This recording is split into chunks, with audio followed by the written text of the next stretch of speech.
स्वागत है आप सभी का फिर से एक बार। मेरा नाम है प्रेमपाल सिंह और आप जुड़ चुके हैं हमारे यूट्यूब प्लेटफॉर्म के साथ। हम डिस्कस कर रहे हैं सीटेट एसएसटी सिविक्स। तो 20 क्वेश्चन हमने डिस्कस कर लिए थे। आज हम कंटिन्यू करेंगे 21 क्वेश्चन से। क्वेश्चन देख लीजिए बिना कोई देरी किए। इंडिपेंडेंस ऑफ जुडिशरी मींस न्यायपालिका का स्वतंत्र होने का अर्थ क्या है? क्या ये लेजिस्लेचर के द्वारा कंट्रोल की जाती है? गलत। क्या ये एग्जीक्यूटिव के द्वारा कंट्रोल की जाती है? गलत। क्या ये पॉलिटिकल अकाउंटेबिलिटी है इसकी, राजनीति में जवाब देना पड़ता है इसको? नहीं। Freedom from interference. न्यायपालिका की स्वतंत्रता का मतलब है किसी भी हस्तक्षेप से स्वतंत्रता।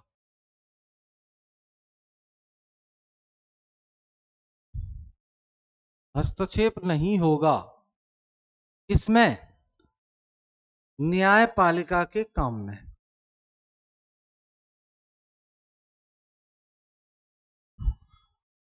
न्यायपालिका के काम में कोई हस्तक्षेप नहीं होगा, इसे ही कहते हैं न्यायपालिका की स्वतंत्रता। मतलब हस्तक्षेप किससे? हस्तक्षेप किससे? न तो विधायिका कोई हस्तक्षेप करेगी काम में और न कार्यपालिका। तो विधायिका और कार्यपालिका दोनों में से कोई भी हस्तक्षेप नहीं करेगा। इसे ही कहते हैं न्यायपालिका की स्वतंत्रता।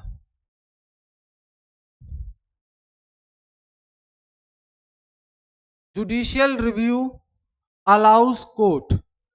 जो जुडिशियल रिव्यू है वो कोर्ट को क्या अलाउ करता है? कानून बनाने के लिए अलाउ करता है? नहीं। संविधान बदलने के लिए? नहीं। एग्जामाइन कॉन्स्टिट्यूशनैलिटी ऑफ लॉ, यानी कि जो कानून बना है वो संविधान के हित में है,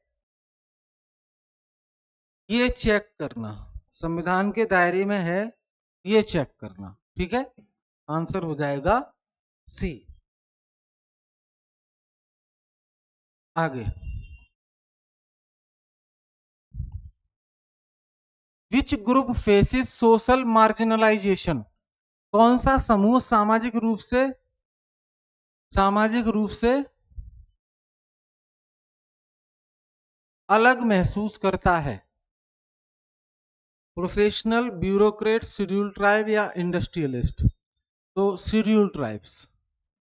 अनुसूचित जनजाति। अनुसूचित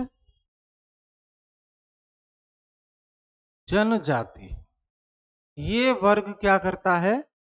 अलग थलग महसूस करता है। मार्जिनाइज सेक्शन SC ST, जैसे महाराष्ट्र एनसीईआरटी में आपके में जिक्र है, महाराष्ट्र में जो महर कास्ट रहती है, महर जाति।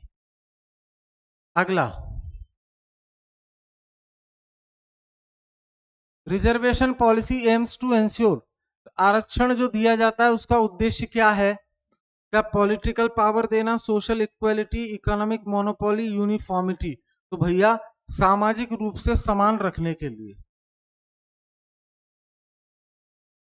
सामाजिक समानता लाने के लिए ही आरक्षण दिया जाता है, रिजर्वेशन दिया जाता है।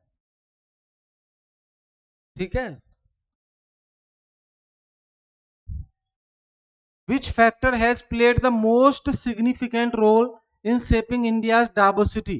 भारत के अंदर विविधता को आकार देने में निम्नलिखित में से किसने भूमिका निभाई? एडमिनिस्ट्रेटिव पॉलिसीज ने, हिस्टोरिकल माइग्रेशन और ज्योग्राफी ने, इलेक्शन सिस्टम ने, मीडिया ने? तो भैया हिस्टोरिकल माइग्रेशन, लोग इधर से उधर माइग्रेट कर रहे हैं और ज्योग्राफी है जो वहां की, उसकी वजह से हमें डायवर्सिटी देखने को मिलती है। बी आंसर इसका हो जाएगा। अगला देखो, diversity becomes a challenge when. Diversity एक विविधता एक चुनौती बन जाएगी कब? इट इज रिस्पेक्टेड, अगर इसका सम्मान किया जाए तो चैलेंज क्यों बनेगी? फिर तो सब सही रहेगा। डिफरेंसेस आर पॉलिटिसाइज्ड, अगर ये जो भेदभाव हैं, भेदभाव जो है डिफरेंसेस, ये इनका राजनीतिक मुद्दा बन जाता है, राजनीतिक मुद्दा अगर ये ले लेते हैं तो फिर लड़ाई झगड़ा शुरू हो जाएगा और फिर ये विविधता हमारे लिए एक चैलेंज बन जाएगी। जैसे जाति के नाम पर लोगों को बांटना, कल्चर के नाम पर बांटना, तो ये फिर चैलेंज बन जाएगी हमारे लिए विविधता को मेंटेन करना। Which function of government ensure justice, सरकार का कौन सा कार्य न्याय सुनिश्चित करता है? Legislative, executive, judicial, financial. तो जुडिशियल जो काम है सरकार का वही न्याय देता है लोगों को। The authority to levy taxes lies with, tax लगाने का अधिकार किसके पास होता है? मीडिया के पास होता है, जुडिशरी के पास, सरकार के पास, या प्राइवेट सेक्टर के पास? तो ऑब्वियसली सरकार के पास टैक्स लगाने का अधिकार होता है। ठीक है, चाहे डायरेक्ट टैक्स हो, इनडायरेक्ट टैक्स हो, सरकार के पास ही अधिकार होता है टैक्स लगाने का। Which body approves the gram panchayat budget, gram panchayat का जो बजट होता है, देखो जो बजट आता है, भारत सरकार का भी बजट आता है 1 फरवरी को, राज्य सरकारों का भी बजट आता है अलग अलग। उसी प्रकार जो ग्राम पंचायत का बजट होता है उसे कौन स्वीकृति देता है? ब्लॉक समिति, जिला परिषद, ग्राम सभा या डिस्ट्रिक्ट कलेक्टर? तो ग्राम सभा अप्रूवल देने का काम करती है, हमने एनसीईआरटी में पढ़ा है। ग्राम पंचायत के बजट को कौन अप्रूवल देता है? ग्राम सभा देती है। ग्राम सभा किससे मिलकर बनी होती है? जो गांव के वोटर होते हैं। डिसेंट्रलाइजेशन स्ट्रेंथन्स डेमोक्रेसी बिकॉज, जो विकेंद्रीकरण है वो लोकतंत्र को मजबूत करता है। क्यों? क्योंकि पीपल पार्टिसिपेट डायरेक्टली, लोकल सरकार में लोग डायरेक्ट चुनाव में पार्टिसिपेट करते हैं। और डिसेंट्रलाइजेशन का मतलब है शक्तियों को बांट देना, जैसे केंद्र के शक्ति अलग, राज्य की अलग, और लोकल लेवल की गवर्नमेंट की अलग। तो इस प्रोसेस को हम बोलते हैं डिसेंट्रलाइजेशन। इसी का अपोजिट होता है सेंट्रलाइजेशन, मतलब सारी की सारी पावर सेंट्रल गवर्नमेंट के पास हो तो उसे सेंट्रलाइज्ड बोलते हैं, और पावर जब बटी हुई हो 3 लेयर में तो उसे बोलते हैं डिसेंट्रलाइजेशन। डिसेंट्रलाइजेशन होगा तो लोग ज्यादा कनेक्ट होंगे। Which group is most vulnerable in informal sector, अनौपचारिक क्षेत्र में कौन सबसे अधिक असुरक्षित होता है? मैनेजर, कैजुअल लेबरर, या गवर्नमेंट एम्प्लॉय, या प्रोफेशनल? तो भैया जो कैजुअल लेबरर है, अचानक से काम करने आते हैं फिर काम करने नहीं आते हैं, दिहाड़ी पे काम करते हैं, तो वो इनफॉर्मल सेक्टर में थोड़े से असुरक्षित हैं, उनका हितों का ध्यान नहीं रखा जाता। Migration for work mostly occurs due to, काम के लिए जो पलायन होता है रोजगार के लिए वो होता है उसके पीछे कारण क्या है? Cultural reason, seasonal employment, political instability, education. देखो भाई, जो मौसमी बेरोजगारी है, मौसमी रोजगार जो होते हैं, मान लीजिए कोई कृषि कर रहा है घर पे, अब साल में कुछ समय ऐसा आता है जब खेतों में कोई फसल नहीं होती, तो उस टाइम पर लोग रोजगार की तलाश में गांव से शहर आ जाते हैं। तो ये जो माइग्रेशन होता है उसके पीछे कारण क्या है? Seasonal employment. ठीक है, डेमोक्रेसी एंश्योर डिग्निटी बिकॉज, लोकतंत्र गरिमा सुनिश्चित करता है क्योंकि कंसंट्रेट पावर होती है, एक जगह शक्ति होती है नहीं। Respect individual voice, limits participation, avoid debate. बताओ भाई, डेमोक्रेसी में डिग्निटी, एंश्योर डिग्निटी, क्योंकि यहाँ हर व्यक्ति का अपना एक रोल होता है और हर व्यक्ति के आवाज को सुना जाता है, हर व्यक्ति का सम्मान होता है लोकतंत्र में, यही है इसका।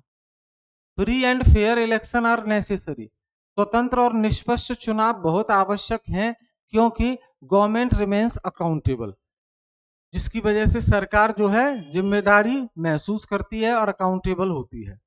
The chief minister is responsible to, chief minister किसके प्रति रिस्पॉन्सिबल होता है? स्टेट लेजिस्लेचर के प्रति। जैसे प्रधानमंत्री लोकसभा के प्रति रिस्पॉन्सिबल होता है, वैसे ही राज्य का मुख्यमंत्री राज्य की विधायिका के प्रति जिम्मेदारी तय होती है उसकी। मनी बिल जो होता है धन विधेयक राज्य में कहां पर इंट्रोड्यूस किया जाता है? तो देखो, मैं मनी बिल की अगर बात करूं तो भारतीय संविधान का जो आर्टिकल 109 है और आर्टिकल 110 है। आर्टिकल 109 कहता है कि जो मनी बिल है उसकी शुरुआत लोकसभा से होगी, और 110 कहता है धन विधेयक की परिभाषा।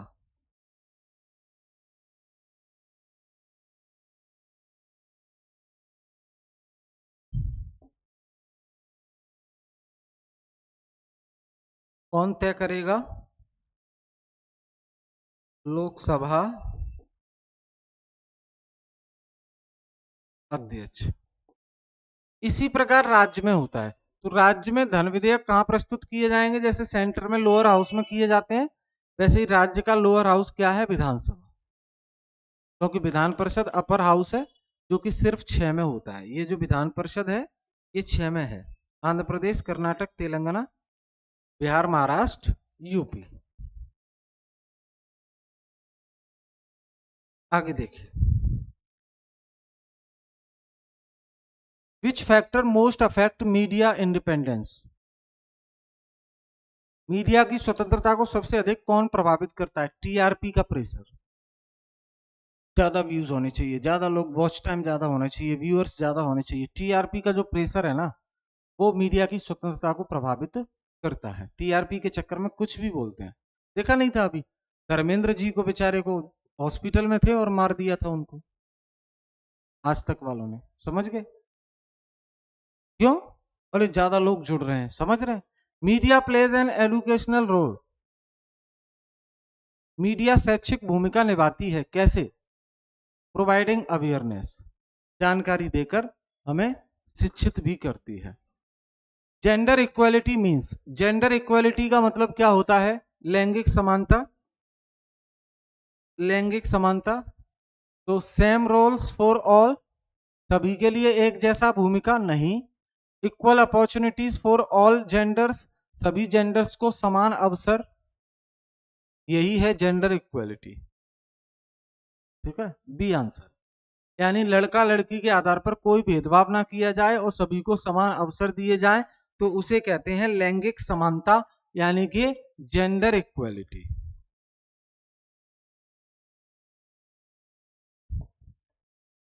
Which law promotes gender justice?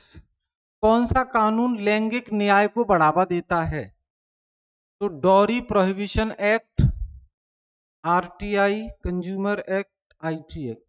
Dowry prohibition act, दहेज प्रथा, दहेज प्रथा को रोकने हेतु कानून। तो ये कैसे लैंगिक न्याय को बढ़ावा देता है? भाई लड़के की शादी करो तो क्या दहेज दोगे आप? नहीं देते। फिर लड़की की शादी करो तो दहेज क्यों देना? ये तो असमानता हुई ना। इसलिए दहेज को रोकने के लिए जो कानून है वो लैंगिक न्याय को बढ़ावा देता है, सबको बराबर न्याय मिलेगा। ठीक है,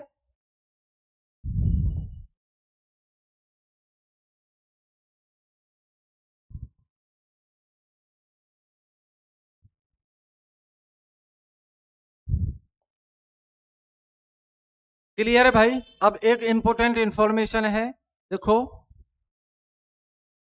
CTET mock test, CTET mock test free है। फ्री। आप कोचिंग आ सकते हैं,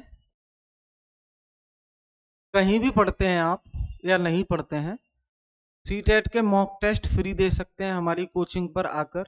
डिस्क्रिप्शन बॉक्स में नंबर दिया हुआ है, तो उस पर आप कॉल या व्हाट्सएप कर सकते हैं। तो फ्री है ये। ठीक है,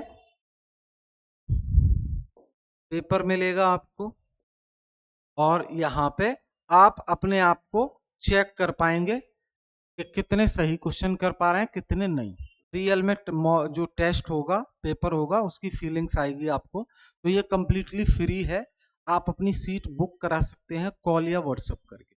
ठीक है, सीटेट का मॉक तो एक नहीं 3 से 4 मॉक होंगे, और आप चाहते हैं कि आपकी सीट रिजर्व रहे तो बस कॉल करना है आपको, कोई चार्ज नहीं देना।